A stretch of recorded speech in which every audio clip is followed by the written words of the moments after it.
கர்த்தராகிய இயேசு கிறிஸ்து நாமத்தினாலே உங்கள் யாவருக்கும் அன்பின் வாழ்த்துக்கள். இந்த நாளுடைய இயேசு சுவிசேஷ ஊழியங்கள் சார்பாக ஜீசஸ் த வே காஸ்பல் மினிஸ்ட்ரி சார்பாக ஆண்டு வார்த்தை என்ன பார்க்க போறோம்னா, சக்கரியா 2 அதிகாரம் 8 சக்கரியா 2:8 இவ்வளவு அழகா சொல்கிறது. அந்த 8 கடைசியா வார்த்தை, உங்களை தொடுகிறவன் அவருடைய கண்மணியை தொடுகிறான். ஸோ உங்களை தொடுகிறவன் அவருடைய கண்மணியை தொடுகிறான். ஸோ அவருன்றது வானத்தையும் படிச்ச ஆண்டவராகிய இயேசு கிறிஸ்துவ உயிருள்ள வார்த்தை இப்படி குறிப்பிடுது. உன்னை யாரெல்லாம் டச் பண்றாங்க, உன்னை யாரெல்லாம் வீணா சண்டை வலிக்கிறாங்க, உன்னை யாரெல்லாம் கஷ்டப்படுத்துறாங்க, உன்னை யாரெல்லாம் காயப்படுத்துறாங்க, உன்னை யாரும் நிந்திக்கிறாங்க, யாரெல்லாம் உன்னை அவமானப்படுத்துறாங்க, யாரெல்லாம் உன்னை புறம்பே தள்ளுறாங்க, இந்த உலகத்துக்கு நீ தேவையில்லைன்னு சொல்லிட்டு உன்னை யாரெல்லாம் தூஷிக்கிறாங்களோ அவங்களுக்கு சார்பா, அவங்களுக்கு சாயலா, அவங்களுக்கு சப்போர்ட்டா வானத்தையும் படிச்ச ஆண்டவராகிய கிறிஸ்து எப்பவுமே கூட இருப்பார் சொல்லிட்டு உயிருள்ள வார்த்தை சொல்லுது.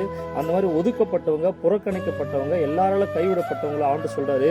அந்த மாதிரி ஒதுக்கப்பட்டவங்களுக்கும் புறக்கணிக்கப்பட்டவங்களும் பிரச்சனை போராட்டம் வந்தா முதல் ஆளா வானத்தையும் படிச்ச ஆண்டவராகிய இயேசு கிறிஸ்து நான் வந்து அவங்களுக்கு நிற்பேன்னு சொல்றாரு.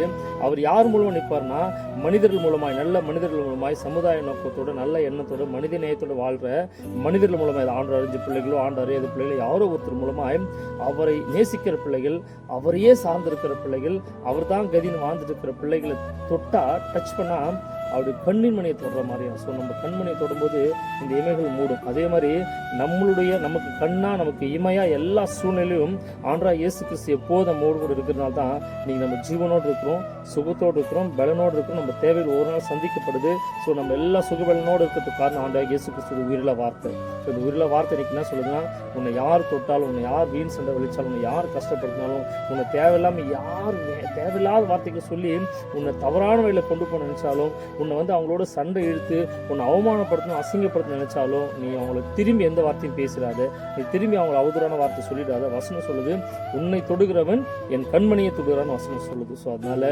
எல்லா சூழ்நிலையும் ஆண்டவராகிய இயேசு கிறிஸ்து உங்களோடு இருந்து உங்களை கண்மணியா நடத்துவார். உங்களை கண்ணின் மணி போல பாதுகாக்கிற ஆண்டவராகிய இயேசு கிறிஸ்து உங்களோடு கூட இருக்கிறபடியா தொடர்ந்து இந்த உயிருள்ள வார்த்தையின்படி உங்களையும் உங்கள் குடும்பங்களையும் வழி நடத்துவாராக.